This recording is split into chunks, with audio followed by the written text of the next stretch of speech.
Well, tonight I'm taking a look under the hood of an outing talking machine.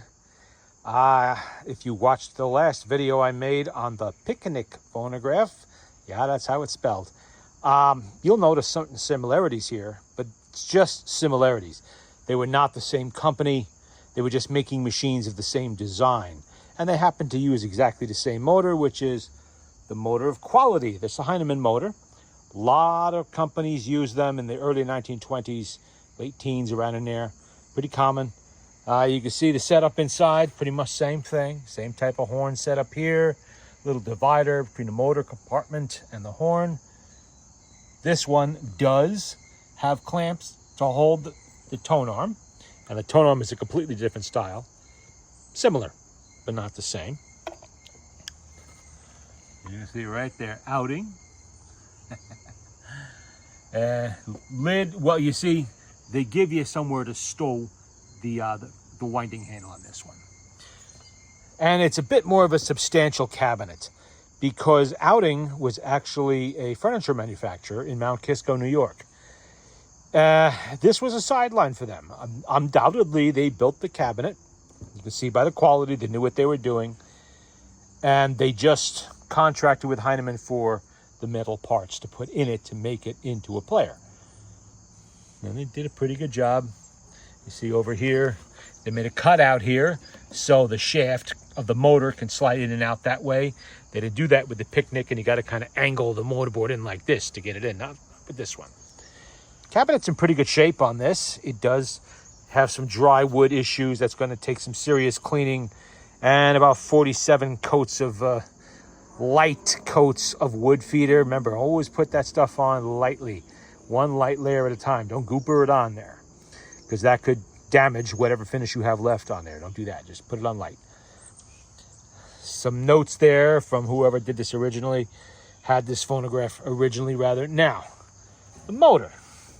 I discovered when I opened it up that the motor is very clean and that somebody has replaced some of the washers under there, well, the felt washers, with actual washers, which is something, rubber washers, which is something that is kind of my hallmark of doing that.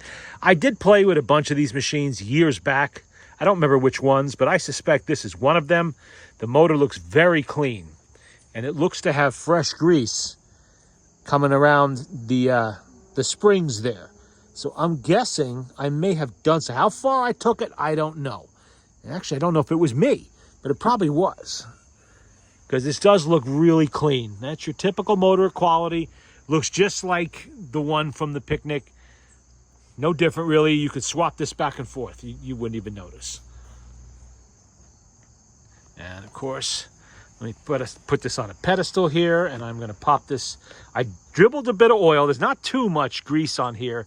And since this machine is going to somebody else, not me, I'm not going to goober the hell out of it with grease right now, because he may want to take this apart and get into it a little bit and see what's going on in there and all of that. So I don't want to make it too messy. But I put a little bit of oil on there just to keep things in the meantime. I don't know what kind of wood this is. It could be mahogany. It might be. I don't know. I'm no expert on wood. Obviously, there was a red stain on there. That red stain was a lot of the small off-brand manufacturers used to do things that way.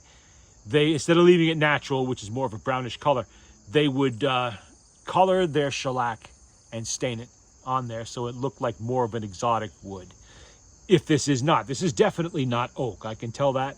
And it is definitely not veneer. It's one thing about Outing, probably because they were a furniture manufacturer and they were set up for it. Nothing on this machine is actually veneer. It's all solid wood panels. I mean, that's pretty nice. Even this, even the motorboard is, yeah, there's no sign of veneer. Oh, wait a minute. No, I'm sorry. The motorboard is the only part here that I see that actually is plywood. It's not veneer yet. It's just plywood, just like with the picnic, only it's a little bit thicker than the picnic's motorboard is. This is a heavier machine than the picnic, probably by a matter of at least 3 or 4 pounds. So this is a more dense wood. It's thicker wood. It's heavier. There is no provision in the Outing for record storage underneath like you do have with the picnic. So it's a little bit lower. Oh, these are pretty common machines. There's a lot of them around.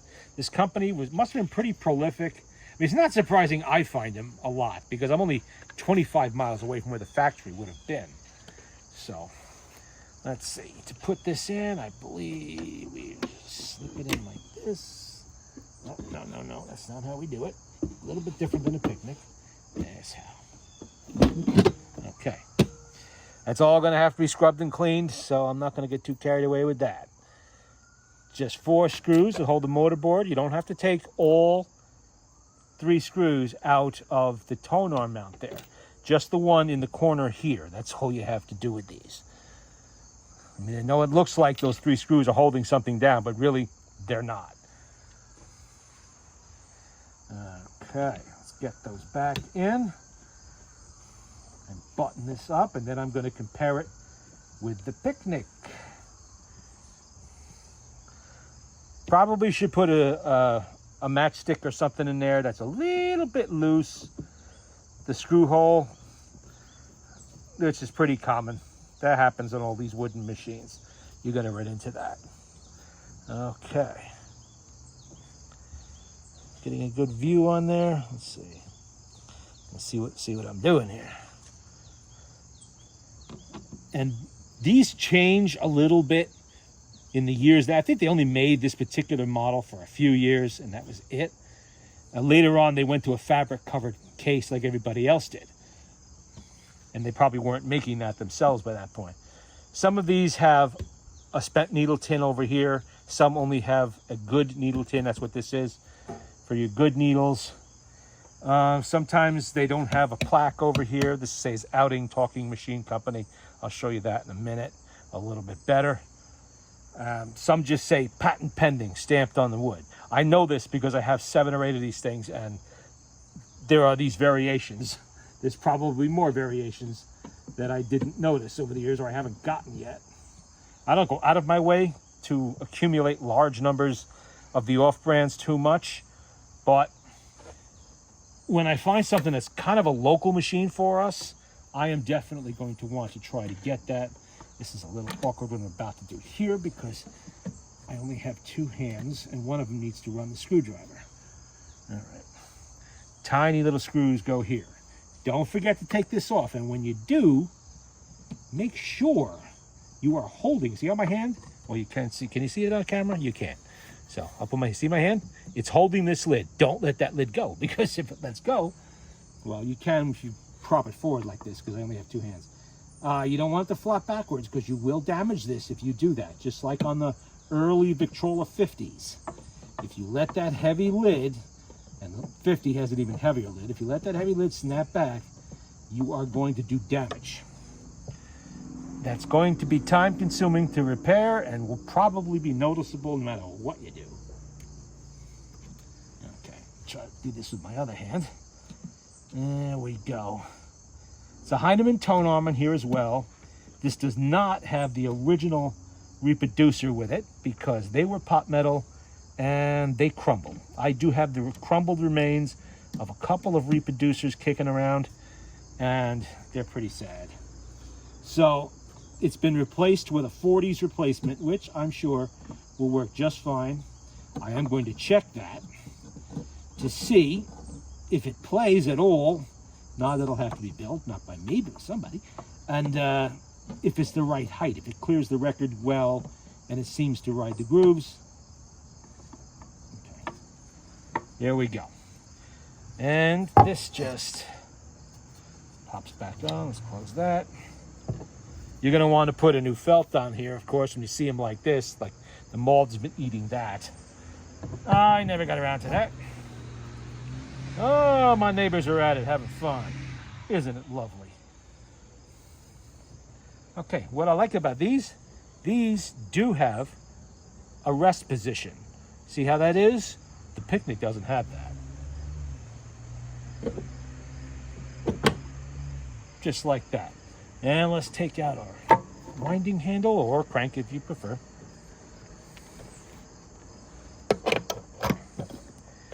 Whoop. Whoop. Well, let's get the right angle on there. See, that's the problem with these things. when you try to work it, the side crank on a tabletop, when they've made them low, like, oh, I'm gonna do that. That's better. Whoa, come on. Is that not lining up? That's what we will check. If it's not lining up, that means I never finished aligning it. Although I did have this cranking the other day. Oh, okay.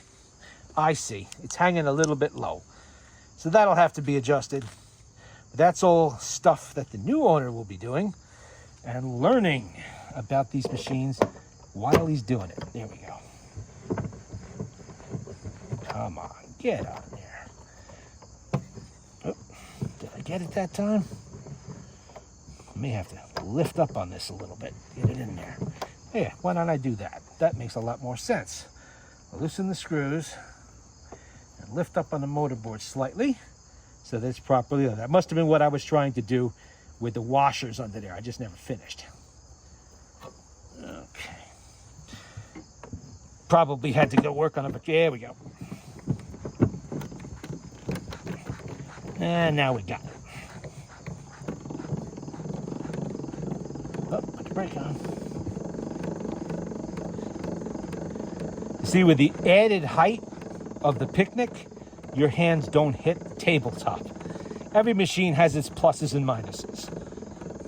Usually what is good to do with this is hang this over the edge of a tabletop. Machines like this. Same thing with the 50 that has the front crank.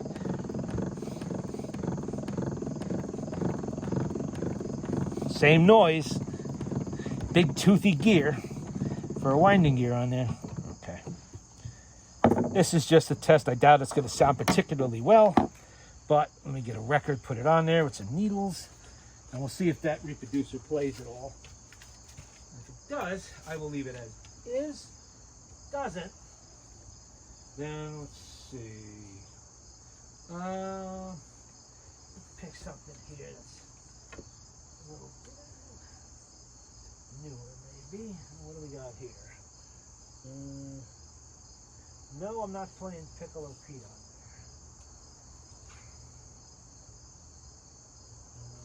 there. Dirty hands and dirty feet. Okay, we'll try dirty hands and dirty feet. Why not? Because by the time you get done working on a machine in this condition, you have at least dirty hands. All right. Okay. Let's get a needle. Alrighty. Get that. Don't want to stab myself with the needle. This makes it a lot easier when you have somewhere that you can rest it like this. All right, let me make sure this needle is aligned. Yep, 90-degree alignment. That's what you want to see. Let me see, where does that sit on the record now? Okay, might be a little bit, yeah, that's all right. That's okay. I did not check the speed on this. And I can't do it now because I use an app on the phone, because this phone has a gyroscope. I use an app on the phone to test the speed, so we'll just have to wing it.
Well, that actually played a whole lot better than I thought it was going to.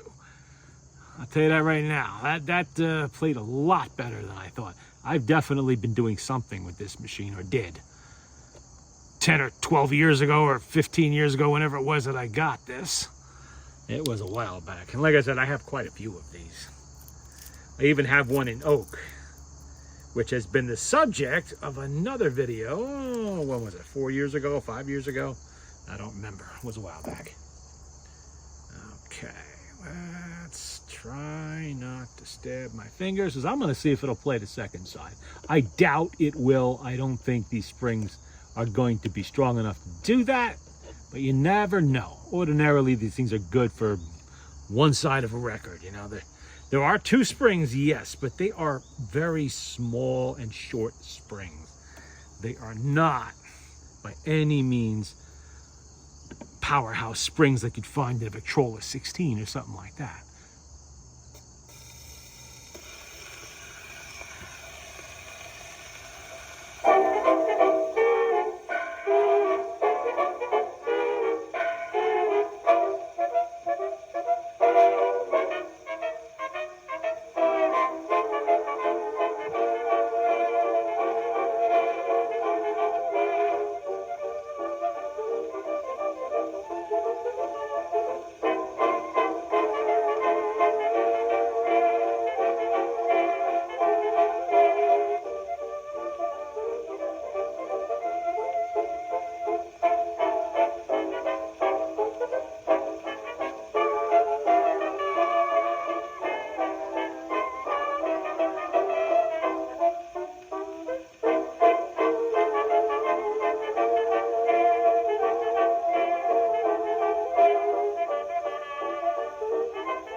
Well, one thing is for certain.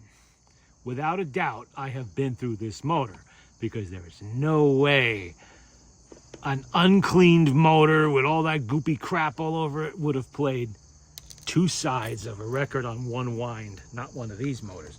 So I've definitely been through that motor. I just didn't finish it. So that's good. So mostly the new owner is going to have to do things like, if he wants to, replace the felt, clean up the cabinet, see what he can do about the finish. I think a nice treatment with the wood feeder over time will definitely darken up spots like here on the front. Now, the thing with the record storage on these, here in the lid, see this bracket over here? There's another one up there.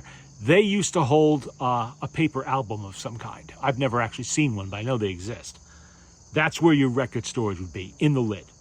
It would not be down here. And if you notice something else, you will when I put them side by side in a minute. This is a bigger horn opening and a larger horn than the Picnic uses. All right, let me clean up a few things here and I can bring out the Picnic. We don't need screwdrivers here anymore. And see if I can put them side by side. You can see what the comparison is.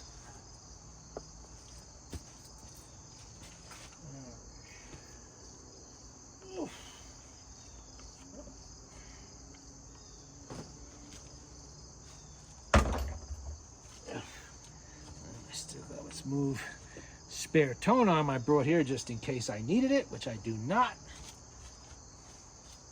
So that will have to go back with me, and I'll put it back in the machine I took it out of. This one has an art tone reproducer, which is a standard mica reproducer. This one anyway.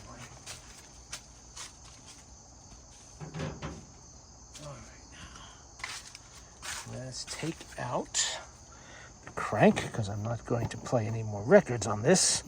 I just wanted to see what it was doing. You notice there was no thumping and bumping and no weird speed problems like was going on with the Picnic.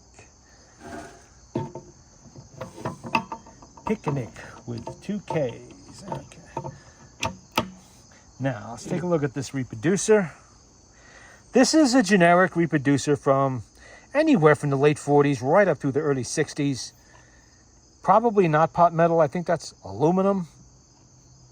Was made to go on a lot of different machines. It just, you align it and you use that little screw there to clamp it down. And that's it.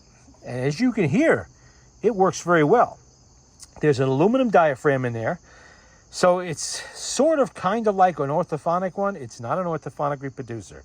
Let's not get carried away, but it benefits from a lot of the same technology, at least in the diaphragm.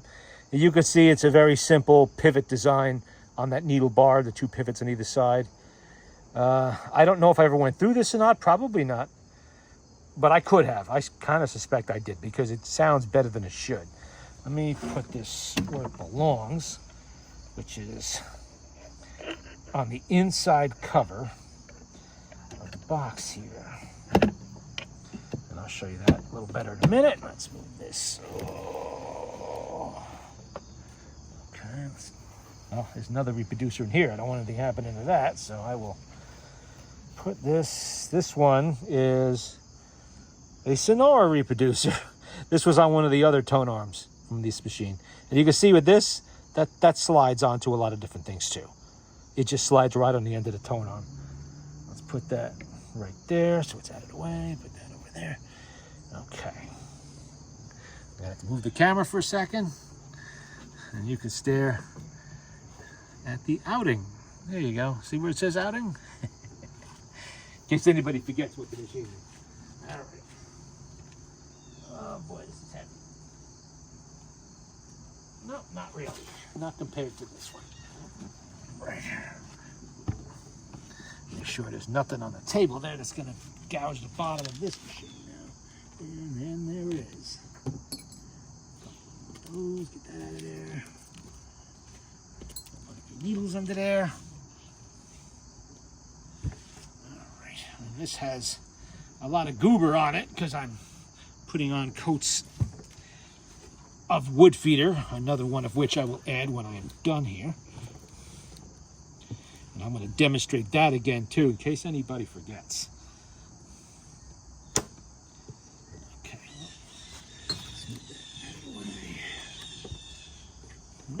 Come on. There we go. And I guess I might as well. I should have left the tone arm on there before. All right. Give me a minute here to get this all set up. This is not something I can rush.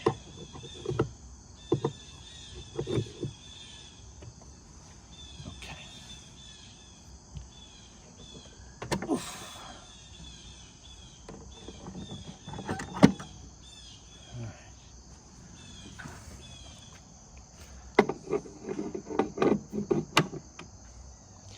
All right.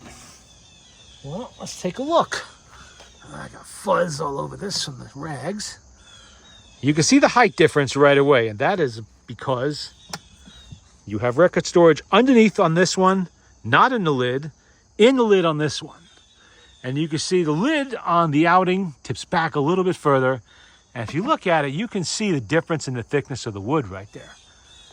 And this machine is entirely made of plywood. That's essentially what it is. Like I said, it's finished plywood, but it is plywood. There's no solid wood in here.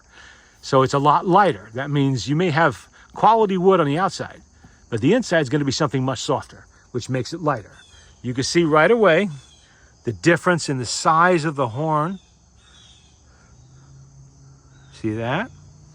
This curves out a lot further on the picnic than it does. This curves inward on the outing, outward on the picnic.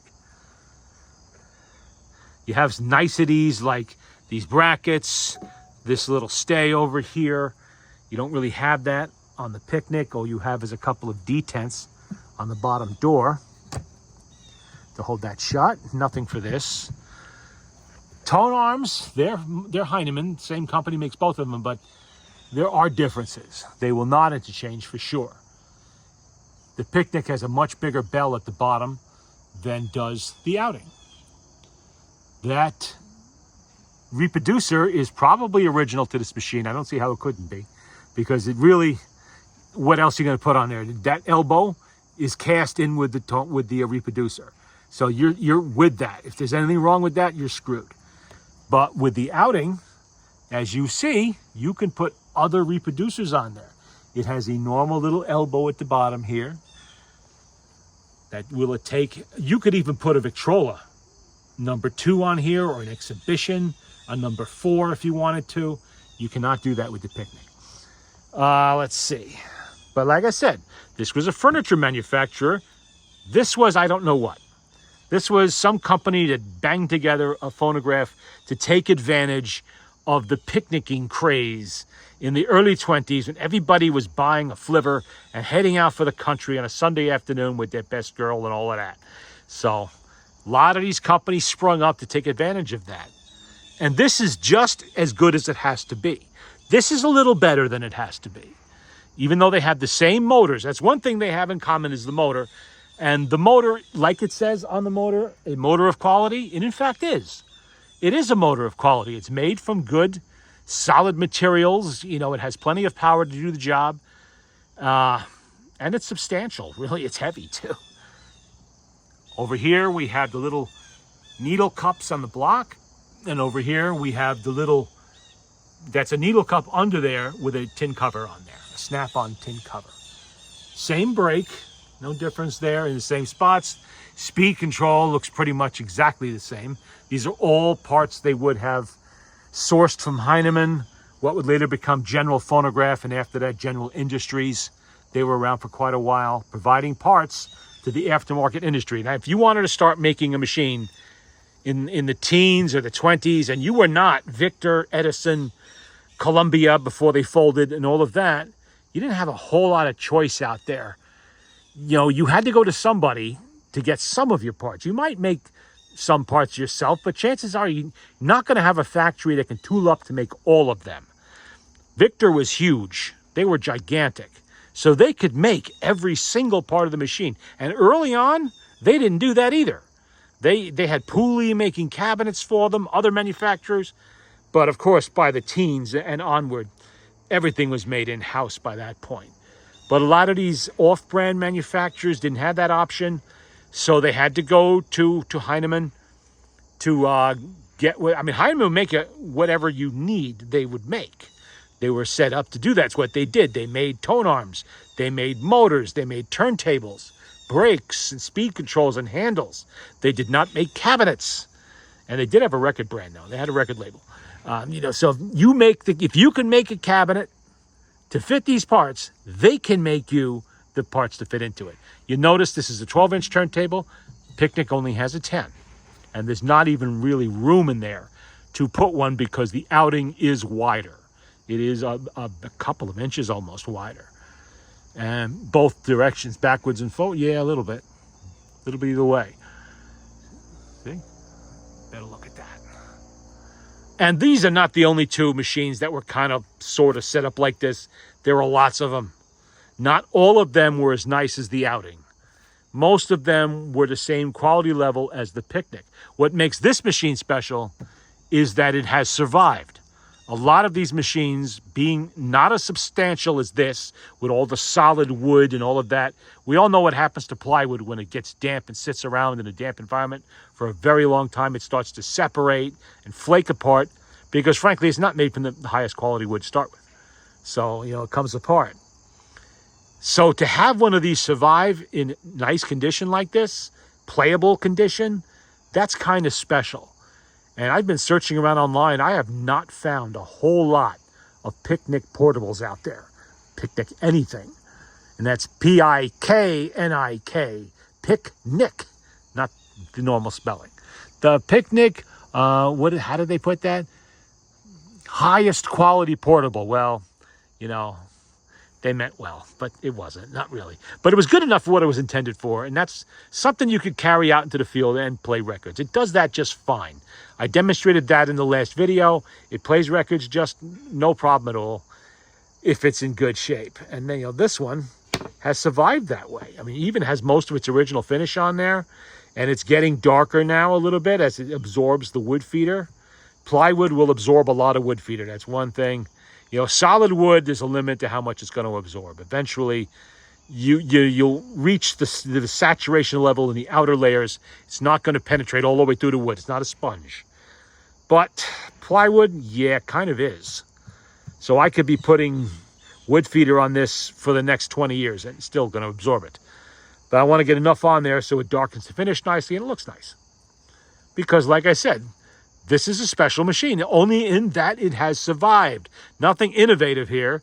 It's that it has survived this long without deteriorating and crumbling apart and ending up rusty pile of metal parts and cracked pot metal parts somewhere in somebody's basement. So that in itself is impressive. This Outing's been around a long time too. You can tell by the dryness of that finish on there that, that's really hasn't been taken care of in many, many, many years. But it's not in horrible shape. It's not warped. It's not cracked. And let me show you where this goes, because I don't think I demonstrated that before. That's what these little clamps here are for. Let's put that in there. I'm very careful because I'm one-handed here. There you go. See how nice that is? It's secured. That is what you got when you paid a little bit more for a portable. You couldn't even do that here because this is in the way. You would have had to made a larger horn. And because the motor sits further forward on this, you can't do that. The motor's right behind that wall. So they really can't, do too much. While on this machine, it's more toward the back and in the middle. And of course, see how nice that closes? It has a nice catch there. These two detents here, just like the doors on a Victrola, some of them. Closes up nice. This one, it'll close, but it's not going to stay there. It's going to want to open, so you gotta be careful with that. It closes and is kept closed by the latch. That comes down, that locks everything up. And this, you take it off, it just slides right in here, and there's nothing in there to really hold it. And you could tell the machine really hasn't been banged around too much, because if it had been, that would be all gouged up and nasty in there. And the tone arm being 500 pieces. The pot metal does not like that kind of handling or mishandling. And let's get that out of there before I forget and leave it in there. And the new owner gets a little bit of a bonus he wasn't expecting. I'm not Santa Claus. This is going to end up on some other machine, probably one of the other Outings, which is where it came from. Sonora. Everybody knows what a Sonora is. They were technically one of the off-brands, but one of the higher quality ones. And they made a lot of their stuff in-house, more so than maybe, Picnic did, obviously, or Outing for that matter. But this was not unusual for furniture manufacturers and musical instrument manufacturers. Aeolian, the Aeolian Piano Company, there's a good example. If anybody's looking for a nice Aeolian Vocalion machine, I'm selling one for $25. It's a little table. You know, it needs everything, but if somebody's interested, contact me. And you can have that one for 25 bucks. I just don't have room for it. You know, I have limited room, and I'm reserving that for my Victrolas. It looks like a pretty good quality built machine. Pretty solid. You know, because Aeolian is well known as a piano manufacturer of high quality pianos. Just like the maker of the Outing. I forget the name of the company. The company has a name. The Outing is just the name of their machine. And the furniture manufacturer had a different name they sold furniture under. But they had a factory that made furniture, and he wanted to provide some kind of, because, you know, let me tell you, in the early 20s, these machines pretty much sold themselves. Everybody wanted one. Everybody. You could not make them fast enough. Whether you were Victor or one of the off-brands, you simply could not manufacture portable machines fast enough. So this furniture manufacturer said, hey, you know, we can do that. We can make a case, pretty decent one too. It doesn't look that hard. All we got to do is find someone to make us some parts to put in it. And then we can sell these in our showrooms, offer them in our catalog. Our customers don't have to go out of house to get this machine. They can buy it at the same time they buy their hutch or their bed frame or their couch or whatever. And there you go. That's how that is born. This was probably just catalog sales, I imagine. Obviously, Picnic did not have a nationwide, you know, distributorship or bunch of dealers and stuff like that. There probably were some dealers that sold other things, probably half a dozen different kinds of off-brands or whatever, and they offered this with them as a cheap, or hardware stores too. Could have been a hardware store that offered this, or a small town general store would have stocked something like this, you know, where people don't have a great deal of money to spend. Definitely the Outing cost more than this. Definitely. It's just too many extras with the Outing. This would have been a little bit cheaper, not by a heck of a lot, but a little bit. But there you go. There's a comparison between the Outing and the Picnic portable machines while they're out here and side by side. So if you have a chance to acquire an Outing or a Picnic, now you have a better idea what you'll be looking at. And, you know, don't be afraid of them, but you do want to watch out for the pot metal. Number one, more so even than the wood condition, but that's important too, is the tone arm and the reproducer on the Picnic, because you're stuck with that reproducer. If there's a problem there, it's useless unless you have another perfect tone arm, and then you have to watch it. So always, and this too, you don't have to worry too much about the reproducer, because there you have options. You do have to worry about the tone arm. These are pot metal. These ones are in very good condition, but you don't know. They could be crumbly inside. You have to handle them with care, and you don't want to buy one that's already broken, because now you're setting yourself up for failure, because you may never ever find one. You know, the only way you'll find one is to buy another whole parts machine and hope for the best. I've done that. Sometimes it works out, sometimes it doesn't. But always watch out for the pot metal, number one. Don't worry about the motor, because even if it's not functional, you will find parts for a motor of quality. They're all over the place. Multiple people I can think of that have plenty of them in stock. If you needed new springs or something off the Governor, whatever, you can get it. And same with the other parts here that are made from steel or brass. But that tone arm, you got to watch that. Is this even made from pot metal? I think. No, I think that's brass. Yeah, I think that's nickel-plated brass. That's good. That's nickel-plated brass. And of course, that 40s reproducer on there, I'm pretty sure that's a basic aluminum back and stainless steel parts on the front, with the diaphragm being made from standard aluminum. Okay, there you go. You've had a look at two interesting machines.